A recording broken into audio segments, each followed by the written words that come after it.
Hello everyone, कैसे हैं आप सब। एक बार पुनः शिव कोचिंग क्लासेस पर स्वागत है। उम्मीद करता हूं आप सब अच्छे होंगे, मस्त होंगे, बेहतर होंगे, आपकी पढ़ाई बेहतर चल रही होगी।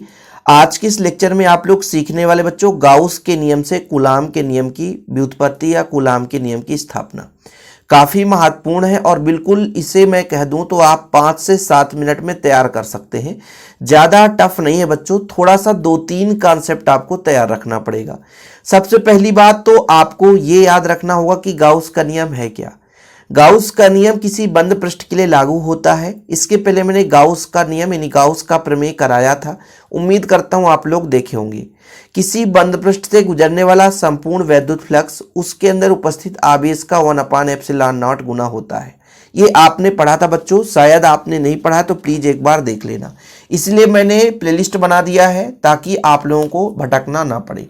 आपने पढ़ा था गाउस का प्रमेय कि फाई ई जो होता है किसी बंद पृष्ठ के लिए संपूर्ण वैद्युत फ्लक्स उसके अंदर उपस्थित आवेश का 1/ε0 गुना होता है। यही आपका गाउस का प्रमेय है। गाउस के नियम से कूलाम के नियम की व्युत्पत्ति। कूलाम का नियम हम निकालना चाहते हैं कि हमारे पास दो आवेश है, एक क्यू है और यहाँ पर हम क्यू नॉट ले लें तो दो आवेशों के बीच जो लगने वाला बल है दोनों आवेश के परिमाण के गुणनफल के अनुक्रमानुपाती और बीच के दूरी के वर्ग के व्युत्क्रमानुपाती होता है, जिसको हम Q naught upon R square और ये आपका एक नियतांक लगता है। ये आपका है बच्चों कूलाम का नियम। तो कहीं ना कहीं हम इस गाउस के प्रमेय से कूलाम की नियम की व्युत्पत्ति करेंगे, कूलाम के नियम का स्थापना करेंगे। तो गाउस का नियम लगाने से पहले हमको एक गाउसीय पृष्ठ बनाना पड़ता है, एक बंद पृष्ठ। तो जैसा यहां पर आप देख सकते हो कि हमने बंद पृष्ठ बनाया है। हमने बोला भाई साहब कि हमारे पास एक बिंदु है जिस पर प्लस क्यू आवेश उपस्थित है और इस आवेश से आर त्रिज्या का एक हम गोला बनाते हैं जो कि गाउसी पृष्ठ की भांति कार्य करता है। अब आप सबको पता है कि यदि कोई आवेश है तो उस आवेश से विद्युत क्षेत्र रेखा निकलती है बाहर की ओर। ठीक है, यदि विद्युत क्षेत्र रेखा निकलेगी बच्चों तो कहीं ना कहीं हमारा फ्लक्स होगा, क्योंकि विद्युत क्षेत्र रेखाओं की कुल संख्या आपकी कहलाती है बच्चों वैद्युत फ्लक्स। और वैद्युत फ्लक्स क्यों निकालेंगे? क्योंकि वैद्युत फ्लक्स से ही आपका गाउस का प्रमेय लगता है। क्योंकि भाई साहब ये तो क्लियर है कि एक बंद पृष्ठ है, आवेश से विद्युत क्षेत्र रेखाएं बाहर की ओर निकलती है तो फ्लक्स वहां पर होगा। और फ्लक्स का फार्मूला भी आपने पढ़ा होगा, वैद्युत फ्लक्स का एक सेपरेट वीडियोज मैंने दिया है। भाई साहब आपको कोई भी टॉपिक पे डाउट हो ना, हमारे चैनल पे जाइए, प्लेलिस्ट में जाइए, सर्च करिए, आपको वो टॉपिक मिल जाएगा। तो किसी भी टॉपिक पर डाउट हो सर्च कर लें, शिव कोचिंग क्लासेस लिखेंगे वो टॉपिक आपको मिल ही जाएगा। हमने आपको बताया था क्या कि जो आपका फ्लक्स होता है बच्चों फाई ई, इसका फार्मूला होता है ई डॉट डी एस। ये जो डी एस है ये अल्प पृष्ठ है कि कितना चुंबकीय क्षेत्र है और कितने पृष्ठ से होकर रेखाएं गुजर रही है, उन दोनों का मल्टीपल ही फाई ई कहलाता है। यदि इसको आप सदिश हटाओगे तो E D S cos theta होता है। ये इस फॉर्म में इसलिए होता है, कभी कभी मान लीजिए लंबवत नहीं निकलता, कुछ टेढ़ा, कुछ 40 डिग्री, कुछ 45 डिग्री पर निकलेगा, क्योंकि जो वैद्युत फ्लक्स होती है वो लंबवत ही जितनी रेखाएं होती हैं उन्हीं की संख्या है, लेकिन कभी कभी लंबवत ना होकर के कुछ एड़ा टेढ़ा चला जाएगा तो वहां पे कॉस थीटा लेना पड़ता है। ये चीज होता है वैद्युत फ्लक्स का। तो फिलहाल हमने लिया है बच्चों की एक बिंदु आवेश है ना, जहां पर प्लस क्यू रखा हुआ है और इस बिंदु आवेश के आर त्रिज्या लेकर चारों एक हमने पृष्ठ की कल्पना कर ली है जो कि एक गाउसी पृष्ठ की भांति कार्य करता है। अब इस गाउसी पृष्ठ में एक हमने अल्पांश भी माना है। एक अलग से डायग्राम बना दूं तो और आपको थोड़ा सा समझने में आसानी होगी। जैसे यहां पे बनाता हूं बच्चों, थोड़ा सा एक शॉर्टकट डायग्राम बनाता हूं ताकि आप समझ सको कि एक हमने कहा भाई साहब एक बंद पृष्ठ है और बंद पृष्ठ के अंदर हमारा मान लीजिए ओ केंद्र है, प्लस क्यू आवेश स्थित है, इसकी त्रिज्या आर है। अब इसके पृष्ठ पर एक हमने बिंदु छोटा सा अल्पांश हमने कल्पना कर ली। ये अल्पांश जो है इसको हम डीएस से रिप्रेजेंट करेंगे।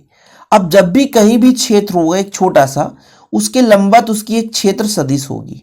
तो इधर आपका एक तीव्रता भी इसी दिशा पे है बच्चों, है ना, और इसी दिशा पे इसका क्षेत्र सदिश भी है। ये ds, दोनों की दिशा एक ही है। तब जब दोनों एक ही दिशा पर हैं, दोनों समांतर है, तो इनके बीच थीटा कितना होगा, 0 डिग्री होगा। मतलब ये जो अल्पांश है, इस छोटे से एरिया का क्षेत्रफल, इसका एरिया वेक्टर भी लंबवत बाहर की ओर होगा, और यहां से प्लस आवेश है, इसके कारण विद्युत क्षेत्र रेखा भी बाहर की ओर होगी। तो दोनों के बीच यदि हम कोण कहें बच्चों, तो ये कोण हो जाएगा आपका थीटा बराबर 0 डिग्री। अब ये कोण कहाँ जरूरत पड़ेगा, ये आपके वैद्युत फ्लक्स पर डिपेंड करेगा। वैद्युत फ्लक्स का फार्मूला निकालेंगे। अब ये सर बोलोगे कि वैद्युत फ्लक्स क्यों निकाल रहे हैं, क्योंकि गाउस का प्रमेय हमको लगाना है, और गाउस का प्रमेय आपने पढ़ा है कि फाई इक्वल होता है क्यू अपॉन एप्सिलॉन नॉट। इसी कारण से हमें ये वैद्युत फ्लक्स लेना पड़ता है। तो यहां पर थोड़ा सा देखो कि गाउसी पृष्ठ पर एक अल्पांश, हम इस छोटे से देखिए पृष्ठ पर एक अल्पांश की कल्पना कर ली हमने, जिसकी दिशा विद्युत क्षेत्र की दिशा में, विद्युत क्षेत्र भी बाहर की ओर, उसकी दिशा भी बाहर की ओर, तो दोनों के बीच जो कोण बनता है वो आपका बच्चों थीटा इक्वल 0 डिग्री हो गया। तब मैं आपसे कहूंगा कि जो आपका अल्प पृष्ठ है, इससे गुजरने वाला वैद्युत फ्लक्स होगा फाई, डी फाई। ये अल्प क्यों होगा, क्योंकि एक छोटे से पृष्ठ के लिए है, तो छोटे से पृष्ठ के लिए ई डॉट डी एस हो जाएगा। ये चीज क्लियर है, यहां तक तो सबको पता है। अब आप जानते हो कि इसको तोड़ते हैं तो E D S cos theta हो जाता है, और कॉस थीटा के जगह 0 डिग्री। अब बच्चों ये तो क्लियर है, ई डी एस आ गया आपका, और cos 0 का मान 1 होता है। cos 0 डिग्री का मान कितना होता है, 1 होता है। cos 0 का मान कितना होता है, 1 होता है। तो यहां पर हम 1 भी रखेंगे भी तो कोई फर्क नहीं पड़ेगा, वो आपका डी फाई ई आ गया बच्चों, कितना हो गया, ई डी एस आ गया। ये कहाँ के लिए, एक अल्पांश के लिए, एक छोटे से पृष्ठ की बात कर रहे हैं। तो एक छोटे से पृष्ठ के लिए हो जाएगा E dot D S, E D S cos theta. ए डॉट भी होता है सदिश का अदिश गुणनफल, सदिशों का अदिश गुणनफल, ए डॉट बी, जिसका फार्मूला होता है ए बी कॉस थीटा। ए का मान ई है, बी का मान डी एस है, तोड़ दिया हमने, थीटा के जगह 0 डिग्री रख दिया, कॉस 0 का मान 1 होता है, तो ई डी एस हो गया। एक छोटे से पृष्ठ के लिए भी आया था बच्चों, एक छोटे से पृष्ठ के लिए वैद्युत फ्लक्स आया था, और हमने आप सबको बता रखा है कि जब एक छोटे से एरिया का मान दिया हो और हमें बड़े से एरिया का मान निकालना है तो समाकलन कर देना है। मतलब इसका हमको क्या करना है, समाकलन करना है। यानी संपूर्ण के लिए करेंगे तो आपको क्या करना है, अल्प का क्या करना है, समाकलन कर देना है, डी फाई ई, है ना। अल्प का हमको क्या करना है, समाकलन कर देना है। तो मतलब आपका ई डी एस का समाकलन करना है बच्चों। ई बाहर आ जाएगा, डी एस हो जाएगा आपका ई। ये जो डी एस है ये क्या है जानते हैं, मैं यहाँ पे आपको बता देता हूँ। ये आपका बच्चों 4 पाई आर स्क्वायर, ऐसा कहाँ से आ गया सर, गोले का वक्र पृष्ठ। ये जो डी एस है ये 4 पाई आर स्क्वायर है, गोले का वक्र पृष्ठ, ये पूरा एरिया गोले का वक्र पृष्ठ पूरा, ठीक है, ठीक है, पृष्ठीय क्षेत्रफल जिसे बोलते हैं, गोले का पृष्ठीय क्षेत्रफल, ठीक। तो ये चीज हो जाएगा। तो यहां तक क्लियर है कि भाई ये अल्पांश के लिए हो गया, संपूर्ण के लिए समाकलन कर देंगे, डी फाई का, फाई का हो जाएगा ई डी एस, इसका वैल्यू है यहाँ पर देख लो, ई बाहर ले लिए, डी एस हो गया। एक छोटे से एरिया का क्षेत्रफल डी एस था, लेकिन संपूर्ण के लिए हम गोले का पृष्ठीय क्षेत्रफल लेंगे तो आपका हो जाएगा E into 4 pi R square.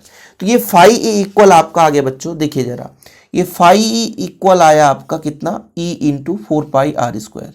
फिर से मैं लिख देता हूँ, E into 4 pi R square, ठीक। ये आपका फाई ई का मान आ गया। अब आपने पढ़ा था गाउस प्रमेय, गाउस प्रमेय ये फाई ई होता है क्यू अपॉन एप्सिलॉन नॉट। इन दोनों से तुलना कर दें बच्चों, ये भी फाई ई, ये भी फाई ई, दोनों की तुलना कर दें तो क्यू अपॉन एप्सिलॉन नॉट हो जाएगा, और यहाँ पर कितना है, E into 4 pi R square. अब यदि हम इससे ई का मान निकालें तो ये इधर आ जाएगा, तो 1 upon 4 pi R square, Q upon epsilon naught है, ये इक्वल ई, कुल मिलाकर ई बराबर आपका हो जाएगा 1 अपॉन 4 पाई एप्सिलॉन नॉट, इसको रख देंगे और आर स्क्वायर को थोड़ा सा इधर कर देंगे, तो क्यू अपॉन आर स्क्वायर हो गया, कुछ है नहीं ज्यादा, ठीक है। तो हमने कहा यहाँ पे कि एक संपूर्ण पृष्ठ के लिए आपका वैद्युत फ्लक्स आ गया बच्चों, गाउस का प्रमेय हमने लगा दिया। गाउस का प्रमेय फाई इक्वल होता है q upon epsilon naught, q upon epsilon naught. इन दोनों की तुलना कर देंगे, इन दोनों की तुलना कर देंगे, क्योंकि जब आपका लेफ्ट साइड बराबर है तो राइट साइड बराबर होगा, ये कोई दिक्कत नहीं है। जब तुलना करेंगे तो ये चीज आएगा 4 पाई आर स्क्वायर, गुणा में इधर चला जाएगा, भाग में हो जाएगा 4 पाई आर स्क्वायर, ठीक, ये चीज हो गया। यहाँ तक क्लियर है। अब बहुत सारे बच्चों को लगता है कि सर स्क्रीनशॉट नहीं लिए हैं, तो मैं समय दूंगा। वैसे भी कहता हूं बच्चों की 100 रुपए चार्ज लगता है यार, नोट्स ले लो, प्रॉपर रूप से तैयारी करते चलो। कांटेक्ट नंबर मैं अपना पर्सनल नंबर देता हूं 9685299149, 9685299149, ये मेरा पर्सनल नंबर है। इसी नंबर पर आप कांटेक्ट करके नोट्स ले, ठीक है। चलिए यहाँ तक क्लियर है, किसी की दिक्कत तो नहीं, ई का मान निकल कर आ गया है। अच्छा, अब मैंने कहा कि मेरे पास एक बंद पृष्ठ था, ठीक है, मैंने कहा एक बंद पृष्ठ था, चलो ठीक है, एक बंद पृष्ठ था। यहां पर एक आवेश था प्लस क्यू आवेश, केंद्र O है, त्रिज्या R है, और यहां पर हमने एक बिंदु P लिया था, एक अल्प पृष्ठ लिया था। इसकी दिशा भी इधर है, मतलब विद्युत क्षेत्र की दिशा, और जो आपका ये एरिया वेक्टर है उसकी दिशा भी उसी साइड है। अब यहां पर एक आवेश लेते हैं, एक आवेश लेते हैं, वो परीक्षण आवेश है। मतलब हम यहाँ पर एक आवेश की कल्पना करते हैं कि बिंदु P पर एक परीक्षण आवेश Q0 की कल्पना करते हैं।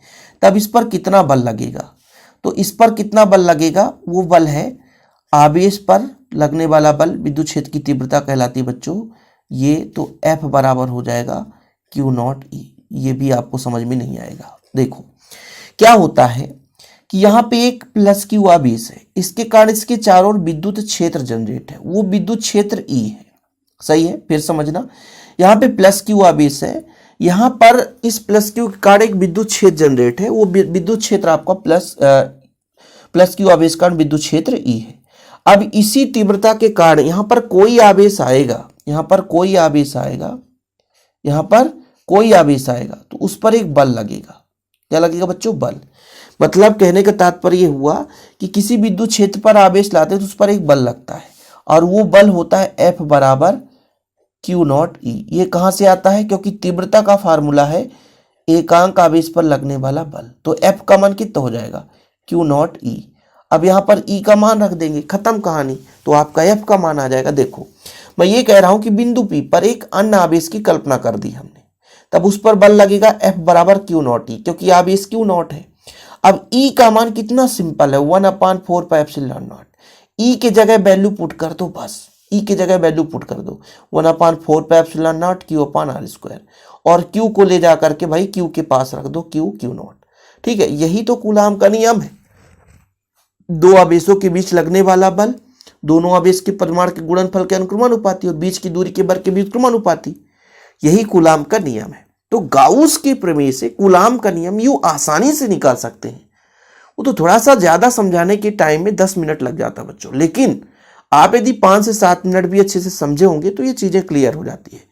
एक बार, दो बार, 3 बार रिपीट करो, लेकिन समझ में आएगा जरूर, लेकिन थोड़ा सा आपको समय देना पड़ेगा। जिसको नोट्स लेना है तो कांटेक्ट नंबर मैंने दे ही दिया है 9685299149, 9685299149। इस नंबर पर आप कांटेक्ट करें, नोट्स ले लें, प्रॉपर रूप से तैयारी करें। फिलहाल अभी आज के लिए इतना ही, अगली वीडियो के साथ मिलेंगे। जय हिंद, वंदे मातरम।